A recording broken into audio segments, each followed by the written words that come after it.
बोलिए भारत माता की। ध्रुवदास जी ने नाश्ता वास्ता नहीं करा है क्या? नाश्ता कराया है तो एक बार जरा जोर से बोलेंगे।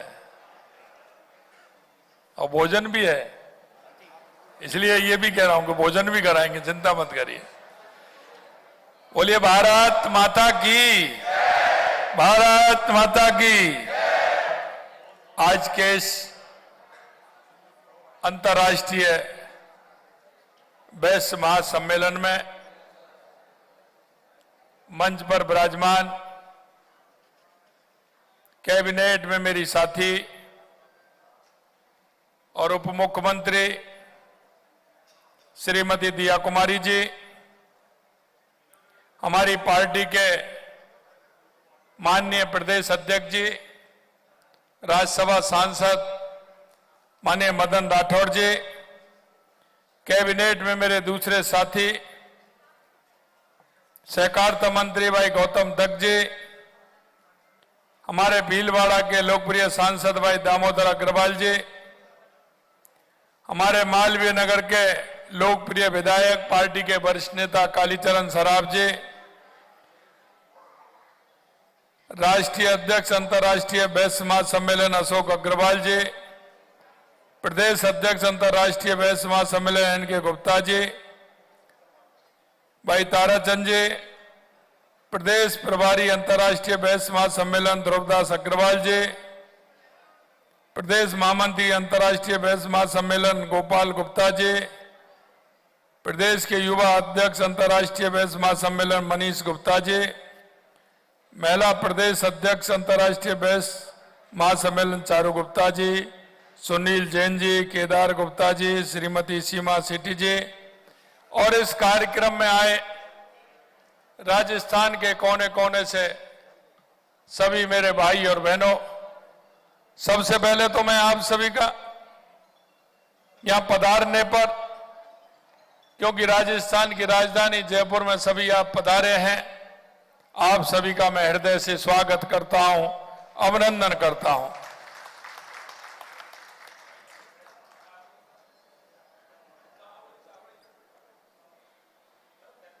बाहर से जो राजस्थान की धरती पर आए हैं उनका भी मैं स्वागत और अभिनंदन करता हूं। इस महासम्मेलन का आयोजन यह दर्शाता है कि वैश्य समाज संगठित है और उनकी शक्ति प्रबल है और आप अपनी शक्ति को पहचान रहे हैं। समाज के प्रति आपकी प्रतिबद्धता कितनी गहरी है यह मैं समझ सकता हूं। आप सभी का यहां आना वास्तव में इस आयोजन का सार्थक और ऐतिहासिक कार्य है। आप राजस्थान आए हैं तो राजस्थान स्थापना दिवस के कार्यक्रम भी चल रहे हैं, इसलिए मैं साथियों आपसे मैं कहना चाहता हूं कि इस महासम्मेलन का आयोजन और भी विशेष इसलिए हो जाता है कि राजस्थान दिवस की पूर्व बेला पर आप एकत्रित हुए हैं। आप सभी जानते हैं कि राजस्थान की स्थापना लौह पुरुष सरदार वल्लभ भाई पटेल की दूरदर्शिता और अथक प्रयास के फलस्वरूप 30 मार्च 1949 को भारतीय नववर्ष की चैत्र शुक्ल प्रतिपदा रेवती नक्षत्र इंद्र योग के शुभ अवसर पर हुई थी। और हमारे ये बृहद राजस्थान आप देख सकते हैं, ये राजपूताना के नाम से ये राजस्थान जाना जाता था, लेकिन जब इसकी स्थापना हुई तो तत्कालीन गृह मंत्री सरदार वल्लभ भाई पटेल जी ने उसको, जब वो स्थापना हुई तो नव वर्ष की चैत्र शुक्ल प्रतिपदा को की थी। और हम जानते हैं कि हमारे कोई भी कार्यक्रम जो होते हैं वो हमारे ग्रह नक्षत्रों को देख करके होते हैं, शुभ घड़ी को देख करके होते हैं। उसी घड़ी में हमारे राजस्थान की स्थापना हुई, इसलिए ये संयोग नहीं, हमारे पूर्वजों की दूरदृष्टि थी कि इस प्रदेश का जन्म हिंदू नव संवत्सर के प्रथम दिन हुआ। इसलिए हमने निर्णय लिया कि चैत्र शुक्ल प्रतिपदा के इसी पावन दिन राजस्थान दिवस मनाया जाएगा। और ये इस वर्ष 19 मार्च को यह गौरवशाली दिवस पूरे राजस्थान में हर्षोल्लास से मनाया जाएगा। यह उत्सव केवल एक तारीख का उत्सव नहीं है, यह राजस्थान की आत्मा की और उसकी संस्कृति का और गौरवशाली इतिहास का उत्सव है। राजस्थान स्थापना दिवस के कार्यक्रम आज से प्रारंभ हुए हैं, इसलिए मैं आपको राजस्थान दिवस की आप सभी को बहुत बहुत शुभकामनाएं और बधाई देता हूं। मित्रों, जब हम भारत के इतिहास को देखते हैं, चाहे आजादी के समय का हो, उसके बाद का हो, या महाराणा प्रताप से लेकर के महाराजा सूरजमल जी का इतिहास हो, जिस तरह से भाभा साहब का योगदान रहा है और वैश्य समाज का इस देश के लिए, राष्ट्र के लिए जो योगदान रहा है, वो किसी से छुपा हुआ नहीं है। भारत के इतिहास को देखते ही तो वैश्य समाज का योगदान सदैव अग्रणी रहा है। वैश्य समाज इस देश की आर्थिक रीढ़ है। यह वही समाज है जिसने हजारों वर्ष तक इस देश की अर्थव्यवस्था को थामे रखा। मैं आपसे कह सकता हूं, जब भारत को सोने की चिड़िया कहा जाता था, जब भी इस समाज का बहुत बड़ा योगदान था, हम कह सकते हैं कि आपका, क्योंकि जब हमारी संस्कृति के काम के भाग जब अलग अलग हुए थे, तो आप पर समाज के वो दायित्व था कि कोई भी व्यक्ति निराश नहीं हो, किसी को किसी तरह की परेशानी नहीं हो, और वो सामाजिक दायित्व के माध्यम से वो आपके अंदर आज भी वो इति है कि कौन आदमी कैसा है, उसकी किस तरह से उसके जीवन में खुशहाली आए, कोई भी आदमी भूखा नहीं सोए, कोई आदमी किसी भी प्रकार की कमी नहीं हो, और हम उसके आपूर्ति का काम भी करते हैं कि कोई भी काम की क्या आवश्यकता है, उसको कैसे मिलेगी। तो आप अपने व्यापार के माध्यम से समाज में जिस तरह से काम करते हैं, मैं इतना ही कह सकता हूं कि देश की आजादी के बाद भी जब भारत को अपने पैरों पर खड़ा होना था, तब छोटे छोटे व्यापारियों से लेकर के बड़े उद्योगपति सब मिलकर देश की अर्थव्यवस्था की नींव रखी। आज देश के कोने कोने में जो व्यापार, उद्योग, रोजगार फल फूल रहा है, उसमें वैश्य समाज का बहुत बड़ा योगदान है। और मेरे को एक बात की खुशी और होती है, जब मैं देश के विभिन्न प्रदेशों में जाता हूं या विभिन्न देशों में मैं जाता हूं, तो मैं देखता हूं कि जो हमारे प्रवासी भाई हैं, उनके जब मैं देखता हूं तो निश्चित रूप से मन में प्रसन्नता होती है, क्योंकि उन्होंने अपना व्यापार तो बढ़ाया ही है, लेकिन व्यापार के साथ वो अपने सांस्कृतिक कार्यक्रमों से जो जुड़े हुए हैं, वो हमारी राजस्थान की मिट्टी से जुड़े हुए हैं, क्योंकि हमारे राजस्थान के हर हमारा व्यापारी जो बाहर रहता है, वो कोई ना कोई सामाजिक सरोकार के कार्य से जुड़ा हुआ है, चाहे वो शिक्षा के क्षेत्र में हो, चिकित्सा के क्षेत्र में हो, चाहे वो मंदिर धर्मादा के क्षेत्र में हो, सेवा के क्षेत्र में हो, गौशाला के क्षेत्र में हो। मैं कह सकता हूं कि हमारा राजस्थानी भाई जो भी है, और उसमें वैश्य समाज का भी धन्यवाद देता हूं कि अधिकतर उसमें हमारे वैश्य समाज के लोग हैं, जो हमारी संस्कृति और हमारी सामाजिक जो उनके मन में भाव है, वो उन्हीं के कारण है। और मैं कहना चाहता हूं आपसे कि आपने देखा है कि हमने पहली साल में राइजिंग राजस्थान किया था, और राइजिंग राजस्थान में मैं कह सकता हूं कि सबसे ज्यादा बढ़ चढ़ के आप लोगों ने हिस्सा लिया। 35 लाख करोड़ के एमओयू हुए, और आज मैं कह सकता हूं कि 8 लाख करोड़ से ज्यादा के काम धरातल पर उतारने का काम किया है। हमने भी कहा है, चाहे कोई सा भी क्षेत्र हो राजस्थान में, हस्तशिल्प है, रत्न आभूषण है, वस्त्र है, खाद्य उद्योग है, इन सब में वैश्य समाज मेहनत और दूरदर्शिता के साथ काम कर रहा है। और उसके साथ साथ ही देश के यशस्वी प्रधानमंत्री नरेंद्र मोदी जी के नेतृत्व में विकसित भारत और विकसित राजस्थान के सपनों में भी आप सहयोग कर रहे हैं, और मुझे विश्वास है आने वाले समय में हमारा राजस्थान विकसित राजस्थान भी बनेगा, उत्कृष्ट राजस्थान भी बनेगा, क्योंकि राजस्थान के अंदर आज भी बहुत सारी गुंजाइश है जो हम काम करते हैं। मेरे भाई और बहनों, मैं इतना ही कहना चाहता हूं कि लगातार हमारी सरकार आपके सहयोग में पूरी तरह से खड़ी है। आप आइए, अपने उन भाई बहनों को भी लगाइए जो अपने उद्योग में, व्यापार में काम करना चाहते हैं। साथियों, 2047 जब भारत अपनी आजादी के 100 वर्ष पूरा करेगा, तब हम चाहते हैं कि भारत दुनिया का अग्रणी, अर्थव्यवस्था की दृष्टि में अग्रणी हो। इस सपने को साकार करने में वैश्य समाज की बहुत बड़ी भूमिका है। मैं ये भी कहना चाहता हूं कि आप उद्योग स्थापित करते हैं और उद्योग स्थापित करते हुए अपने व्यापार को भी बढ़ाने का काम करते हैं। मेरा आपसे अनुरोध है, क्योंकि हम नीति लेकर के आए हैं। आपने देखा होगा 2-2.25 साल के अंदर हम राजस्थान के अंदर 34 नीति लेकर के आए हैं। उन नीति के हिसाब से हम काम करना चाहते हैं। पहली सरकारें होती थी तो शकल देख करके काम करती थी, उसमें भ्रष्टाचार की स्थिति बनती थी। मैं आपको एक ही बात कहना चाहता हूं, हमने पूरी नीति बना करके उसको किसी भी प्रकार की, हमारे किसी भी व्यापारी भाई को परेशानी नहीं आए, इसलिए हम उसमें काम कर रहे हैं। और आपने ये भी देखा है, क्योंकि व्यापार जब होता है तो व्यापार के अंदर हमारे युवा व्यवसायी भी होते हैं। वो आपको देख करके उनके मन में कई तरह के भाव पैदा होते हैं कि अगर मैं भी कोई व्यापार करना चाहता हूं, मैं भी उद्योगपति बनना चाहता हूं, तो उस युवा के लिए आपने देखा है, हमने युवा नीति लेकर के आए हैं।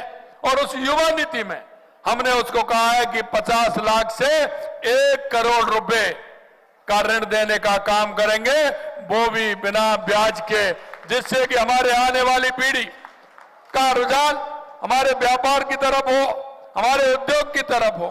मेरे मित्रों, हम चाहते हैं कि हमारा युवा उसकी तरफ बढ़े और बढ़ते हुए काम करे। मैं आपसे भी एक बात कहना चाहता हूं, और वो इसलिए कहना चाहता हूं कि हमारे जो उद्योगपति हैं, मैं कई बार कहता हूं, जब उनसे पूछते हैं आपका उद्योग 1 यूनिट है, 2 हो गई, 3 हो गई, लेकिन जब हम उनसे पूछते हैं कि आपका उद्योग कैसा चल रहा है, कोई दूसरा भी पूछता है कैसा चल रहा है, तो आप एक ही बात कहते हैं, साहब टाइम पास हो रहा है, काम चल रहा है।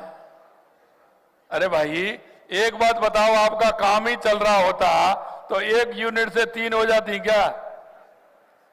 आप बताइए अध्यक्ष जी, हो जाती क्या? 1 से 2, 2 से 3 हो रही हैं। अरे भाइयों, मैं आपसे कहना चाहता हूं, हमारे उस व्यापार में हमारे युवा साथियों को बढ़ाइए, हमारी युवा बहनें। मैं देख रहा था, कल CII के कार्यक्रम में गया था, हमारी युवा बहनें भी आगे बढ़ रही हैं। मैं मेरी बहनों से भी कहना चाहता हूं, मेरे युवाओं से भी कहना चाहता हूं, आप आइए उद्योग में, उद्योग लगाइए। और उद्योग अगर लगाओगे तो निश्चित रूप से आप नौकरी लेने वाले नहीं, नौकरी देने वाले बन जाओगे, ये भी मैं विश्वास दिलाता हूं। और मैं व्यापारी भाइयों, KL जैन साहब बैठे हैं हमारे पुराने, मैं आपसे एक बात जरूर कहना चाहता हूं। देखिए, मन का भाव है, क्योंकि आप भी याद करिए, जब आपने कोई अपना उद्योग लगाया होगा तो किसी ना किसी की आपको सपोर्ट मिली होगी, किसी ना किसी ने आपको सहयोग किया होगा, लेकिन उसके मन में आज भी आपके प्रति वो, आपका उसके प्रति भाव और सम्मान है। अगर आप किसी छोटे भाई बहन को, तो उसको तो उद्योग लगाना है, उसके मन में आ गई तो उसके सपने तो पूरे होने हैं, लेकिन आप उसके सहयोगी बन करके जीवन भर उसके मन में उतर जाइए, उसको एक अच्छा काम बता करके। अगर आपने नहीं बताया ना, तो जीवन भर आपके प्रति कुंठा भी रहेगी कि मैं इनसे पूछने गया था आपका व्यापार कैसा चल रहा है, तो ये मेरे को कहा नहीं, मेरा तो ठीक नहीं चल रहा है, इसमें कोई फायदा नहीं है, इसमें ये नहीं है। और इनकी 1 से 2, 2 से 3, 3 से 4 यूनिट हो गई, तो उस युवा के मन में ये बात भी रहेगी कि इनका तो चल रहा है लेकिन मेरे को नहीं बता रहे। मैं आपसे यही कहना चाहता हूं, जितना हमारा व्यापार होगा उतना ही हमारा राजस्थान विकसित होगा, जितने हमारे उद्योग बढ़ेंगे उतना ही हमारी राजस्थान विकसित होगा। इसलिए आप सभी उन युवा भाई बहनों को ध्यान में रखते हुए ये काम भी आप करेंगे। आपने देखा, हमारी राजस्थान की सरकार। जब हम आए थे तो हमने एक रोड मैप बनाया था और रोड मैप हमने ये बनाया कि हमें क्या क्या आवश्यकता है राजस्थान में, हमारा ये उद्योगपति के लिए, हमारे किसान के लिए, हमारे व्यापारी के लिए, आम जन के लिए। तो हमने देखा पहले हमारे राजस्थान में पानी की आवश्यकता है। मित्रों, मैं आपसे कहना चाहता हूं, राजस्थान में हर जिले में हमने पानी के लिए काम किया है और आपको यह भी विश्वास दिलाता हूं, आने वाले समय में चाहे हमारा राम जल सेतु योजना ERCP हो, यमुना समझौता जो हमारा हुआ है वो हो, चाहे इंदिरा गांधी गंग नहर हो, नर्मदा हो, सोम कमलाम से हमारा जवाई बांध भरे, देवास स्कीम हमारी हो, चाहे ब्राह्मणी नदी से पानी आए या माई को जोड़ करके सोम कमलाम में हम पानी लाएं। मैं बताना चाहता हूं, आने वाले समय में राजस्थान में किसी भी प्रदेश से कम पानी नहीं होगा, यह भी मैं आपको विश्वास दिलाता हूं। इसलिए उद्योगों के लिए भी पानी की आवश्यकता होती है, तो वो भी हम कर रहे हैं। दूसरी आवश्यकता बिजली की थी, लगातार बिजली के क्षेत्र में हम काम कर रहे हैं। हमने किसानों से कहा कि आपको हम 2027 तक दिन में बिजली देंगे, उद्योगपतियों से कहा कि हम आपको 2027 में 24 घंटे पूरी बिजली देंगे, और हमने हमारे कस्टमर से कहा कि आपको भी घरेलू बिजली 24 घंटे देंगे। आपको मैं विश्वास दिलाता हूं कि 22 जिलों में किसान को हमने दिन में बिजली देना प्रारंभ कर दिया है। हमने 2 साल के अंदर 8,261 मेगावाट बिजली पैदा की है। आने वाले समय में 2027 तक हम निश्चित रूप से बिजली के क्षेत्र में किसी भी प्रकार की कोई कमी नहीं आएगी, ये भी हम विश्वास दिलाते हैं। इसके साथ साथ आपने देखा लगातार हमने राजस्थान से लेकर बिजली से लेकर के पानी से लेकर के काम कर रहे हैं। मैं आपको एक और विश्वास दिलाना चाहता हूं, मेरे युवा भाई बहनों को हमने लगातार कहा था कि 4 लाख हम सरकारी नौकरी देंगे, 6 लाख हम प्राइवेट क्षेत्र में नौकरी देंगे। आपने देखा है देश के यशस्वी प्रधानमंत्री नरेंद्र मोदी जी के नेतृत्व में 1,25,000 यानी 1.25 लाख नियुक्ति पत्र हमने दे दिए हैं। 1,35,000 प्रक्रियाधीन है और 1 लाख का कैलेंडर 12 जनवरी को निकाला, उसमें 25,000 बजट में बढ़ा करके 1,25,000 हमने वैकेंसी निकाली है। हमारे युवा नौकरी लेने वाला भी बने और नौकरी देने वाला भी बने। मेरे भाई और बहनों, मैं इतना भी कहना चाहता हूं आपसे कि लगातार हम हर क्षेत्र में हम काम कर रहे हैं। हम देश की 11 योजनाओं में हम पहले नंबर हैं। 11 योजनाओं में देश की में हम पहले नंबर हैं। 5 योजनाओं में हम दूसरे नंबर हैं। 9 योजनाओं में हम तीसरे नंबर हैं। 25 योजनाओं में देश के अंदर पहले, दूसरे और तीसरे नंबर पर हम हैं। मैं एक बात और आपसे कहना चाहूंगा, क्योंकि व्यापारियों में मैं आया हूं तो मैं भी 2 साल में देख रहा हूं कि व्यापारियों से मेरा ज्यादा संपर्क रहता है, तो मैं आपके ही जैसा मैं भी बन गया हूं, क्योंकि मुझे चिंता रहती है व्यापारियों की, कहां से व्यापार होना चाहिए। व्यापार के माध्यम से मेरे हर जिले के युवा को नौकरी मिलनी चाहिए, हर व्यक्ति को उसका काम होना चाहिए। तो मेरे अंदर, व्यापारियों के अंदर मुझे मेरे युवाओं का रोजगार दिखता है, इसलिए मैं व्यापारी भाइयों से ज्यादा बात करता हूं। मैं आपको कहना चाहता हूं, हम हर जिले में ODOP लेकर के आए हैं कि हमारा क्या वहां पैदावार है, हमारे कहां वहां कैसे प्रोसेसिंग मशीन लगेगी। मैं आपसे कहूंगा तो आप ताजुब करोगे। अगर मसालों की बात करूं तो जीरा सबसे ज्यादा राजस्थान के अंदर पैदा होता है, धनिया राजस्थान के अंदर पैदा होता है, प्रतापगढ़ के अंदर हींग पैदा होती है, मेथी मेरी नागौर के अंदर पैदा होती है, और माता बहनों से कहना चाहता हूं मेहंदी पैदा होती है तो मेरे सोजत पाली के अंदर होती है। ये हमारे चलता है। मक्का पैदा होती है सबसे ज्यादा तो राजस्थान के हमारे बांसवाड़ा के अंदर होती है। और अगर हम सरसों की बात करें तो अलवर भरतपुर में सबसे ज्यादा सरसों होती है। गेहूं की बात करूं तो हनुमानगढ़ गंगानगर में होता है। किन्नू की बात करूं तो गंगानगर हनुमानगढ़ में होता है। अगर मैं खजूर की बात करूं तो जैसलमेर में पैदा होता है। अगर मैं अनार की बात करूं तो सबसे ज्यादा बालोतरा और बाड़मेर में पैदा होता है। अमरूद की बात करूं तो सवाई माधोपुर में पैदा होता है। आप देखिए किस तरह से हम इसके लिए प्रोसेसिंग यूनिट लगा करके हम हमारे युवा को रोजगार यही दे सकते हैं। और मैं आपसे यह भी कहना चाहता हूं, जो व्यापारी हमारे जिस जिले में जो पैदावार होती है उसकी अगर प्रोसेसिंग यूनिट लगाएगा तो सरकार भी उसको छूट देगी, सरकार भी पूरा उसका सहयोग करेगी। मेरे भाई और बहनों, खनिज के क्षेत्र में जब मैं कहता हूं तो यहां 85 प्रकार के मिनरल हैं। आप यहां भी अपनी प्रोसेसिंग यूनिट लगाइए, राजस्थान को आगे बढ़ाइए। यहां अगर मैं होटलों की बात करूं तो अभी अभी मेरे को राजस्थान में बहुत होटलों की आवश्यकता है। आप होटलों से जुड़े हुए हैं, आप आइए और लोगों को लेकर के आइए कि होटल कहां बनाना चाहते हैं। अगर मैं आज बात करूं तो मेरे को रणथंभौर में भी होटलों की आवश्यकता है, केवलादेव नेशनल पार्क भरतपुर में आवश्यकता है, सरिस्का में आवश्यकता है, खाटू श्याम जी में आवश्यकता है, ताल छापर में आवश्यकता है, पुष्कर में आवश्यकता है, बांसवाड़ा में आवश्यकता है, उदयपुर में आवश्यकता है, चित्तौड़ में आवश्यकता है और जैसलमेर बाड़मेर में तो आप 2, 4, 5, 10 जितनी खोलने चाहें उतनी आवश्यकता है। इसलिए मेरे भाइयों बहनों मैं यही कहना चाहता हूं आपसे कि हमारा राजस्थान बहुत पोटेंशियल है। और पोटेंशियल मुझे इसलिए लगता है, चलिए आप तो कहते हैं कि साहब टाइम पास हो रहा है, लेकिन मैं जापान गया था। जापान के व्यापारी हमारे यहाँ, आज भी मेरे से एक प्रतिनिधि मंडल मिलने वाला है। आज जापान जब मैं गया था तो हमारे निमराना, खुसखेड़ा में, बेबाड़ी में उन्होंने यूनिट लगा रखी है। पहली बार उन्होंने मन से कहा कि साहब हम राजस्थान में जो भी यूनिट लगाते हैं हम बहुत ही, हमको बचत होती है। एक साल में 3 से 4 गुना बचत करते हैं, 3 से 4 गुना बचत करते हैं। मैं आपसे यही कहना चाहता हूं, आप राजस्थान में बहुत बड़ी गुंजाइश है, आप अपना कार्यक्रम बनाइए। किस उद्योग से आप जुड़ना चाहते हैं, एक दूसरे से मिले हुए हैं, उन उद्योगों से मिलिए। सरकार पूरी तरह से आपका साथ देगी और साथ देते हुए हम हमारे राजस्थान में विकास के इतिहास लिखेंगे। भाइयों बहनों, अंत में मैं आपसे इतना ही कहना चाहता हूं कि हर व्यक्ति का राज्य के विकास में योगदान रहे, क्योंकि हम इस प्रदेश के एक नागरिक भी हैं। नागरिक होने के नाते हमें यह दायित्व भी निभाना चाहिए कि केंद्र और राज्य सरकार की जो हमारी योजना है, वो योजना जो चल रही है, उन योजनाओं का लाभ हर व्यक्ति तक पहुंचे।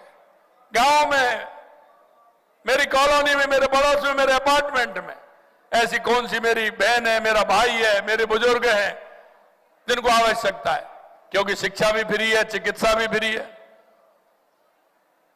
और भी कई योजना जो चल रही है। आज मुझे खुशी हुई थी जब मैंने सुबह प्रधानमंत्री सम्बल योजना के अंदर, स्वनिधि योजना के अंदर, जब मैंने मेरी बहन को 50,000 रुपए का चेक दिया था। मैं आपको बताना चाहता हूं, वो बहन है जो सड़क पर बैठ करके सब्जी बेचने का काम करती है। हमने उन बहनों को जिनको अपना व्यापार बढ़ाना, उसमें बचत ज्यादा कैसे हो सकती है। जैसे मैं आपसे कहना चाहता हूं, फसल पर हम कोई भी सामान खरीद लेते हैं तो वो सस्ता होता है, बाद में वो महंगा होता है। अगर स्टॉक आता है तो उसमें हम ज्यादा खरीदेंगे तो उसको बचत ज्यादा होगी। और पहले हम उसको 10,000 देते हैं, 15,000, अब 20,000 कर दिए। पहले 20,000 देते हैं, दूसरी किस्त में 40,000 देते हैं, फिर उसमें 80,000 देते हैं, फिर उसमें 1,20,000 देते हैं, और जब भर देते हैं तो कोई ब्याज भी उस पर नहीं है। हम ऐसी योजनाओं को जो अंतिम पायदान पर जो व्यक्ति खड़ा है उसको कैसे उसका लाभ दिला सकते हैं। माननीय हमारे प्रधानमंत्री जी कहते हैं कि जब तक हमारे प्रदेश का, देश का, गांव का, जिले का विकास नहीं होगा, जब तक अंतिम पायदान पर जो व्यक्ति खड़ा है, जिसको काम की आवश्यकता है, उसको काम की आवश्यकता को देखते हुए उसका अगर हमारी सरकारी योजनाओं से अगर हमने लाभ नहीं दिया तो उस परिवार का उत्थान नहीं हो सकता है।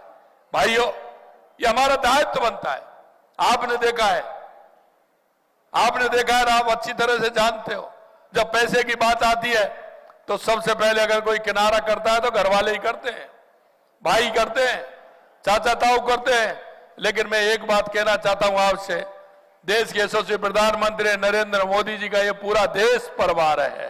हर गरीब उनका परिवार है, हर किसान उनका परिवार है। उन्होंने दिल खोल करके कह रखा है कि आप चिंता मत करिए, जिसको कोई नहीं देगा उसको मोदी देगा, मोदी देगा, मोदी देगा। सिर्फ हमें यह करना है, उन योजनाओं का लाभ घर घर तक कैसे पहुंचे, उन माता बहनों को, गरीब को कैसे पहुंचे, ये हमारा योगदान होना आवश्यक है। मैं इतना ही आपसे कहूंगा, भाइयों बहनों, महासम्मेलन केवल बैठकर विचार करने के लिए नहीं, जो संकल्प लिए जाए, जो निर्णय हो, उनको हम पूरी तरह से लागू करें। हमारे जितने भी जिले हैं, उन जिलों से हमारे प्रतिनिधि में देख रहा था, जैसलमेर से भी मेरे को दिख रहे थे, अलवर से भी दिख रहे थे, बाड़मेर से भी है, बालोतरा से भी है, सवाई माधोपुर, भरतपुर, सभी जगह से, अलवर से, सभी जगह से आए हैं। मैं आपसे इतना ही अनुरोध करना चाहता हूं, आप जाकर के व्यापारियों में विचार जरूर करना कि हमारे यहां कौन सी यूनिट लग सकती है, क्योंकि जब जिला हमारा आगे बढ़ेगा तो प्रदेश हमारा आगे बढ़ेगा। हमें हर जिले की योजना बनानी चाहिए। और अभी 19 तारीख से मैंने घोषणा की है, 19 तारीख से ग्राम पंचायत और निकाय, विधानसभा और जिला, इसका पूरा रोड मैप विकास का भी बनेगा, हमारे उद्योग का भी बनेगा, हमारी संस्कृति का भी बनेगा, हमारे आचार विचार नीति रिवाज, उन सभी का हम एक मॉडल बना रहे हैं। और उस मॉडल को बना करके हम विकसित भारत और विकसित राजस्थान की प्रधानमंत्री जी की जो कल्पना है, उस पर पूरा रोड मैप बना करके हम काम करेंगे। आपके सहयोग की बहुत आवश्यकता है, क्योंकि ये जो समाज है, ये जागरूक समाज है। ये जो समाज है, वो समाज है, अगर जन में निकल गया, जन के अंदर, तो निश्चित रूप से परिणाम लाने वाला समाज है। इसलिए मैं आपसे अपील करना चाहता हूं, वैश्य समाज की शक्ति और उसकी एकता, उसका परिश्रम, यही भारत का भविष्य है। मुझे पूरा विश्वास है कि इस महासम्मेलन से निकली आवाज विकसित भारत 2047 की एक नई दिशा देगी, एक नई ऊर्जा देगी। आप भी एक नई ऊर्जा लेकर के यहां से जाएंगे। पुनः आप सभी का बहुत बहुत स्वागत, अभिनंदन। आप सभी को बहुत बहुत धन्यवाद। जय हिंद, जय भारत, जय राजस्थान। बहुत बहुत धन्यवाद। राजस्थान के यशस्वी माननीय मुख्यमंत्री श्री भजन लाल शर्मा जी, आपके इस ओजस्वी उद्बोधन के लिए। आपके नेतृत्व में राजस्थान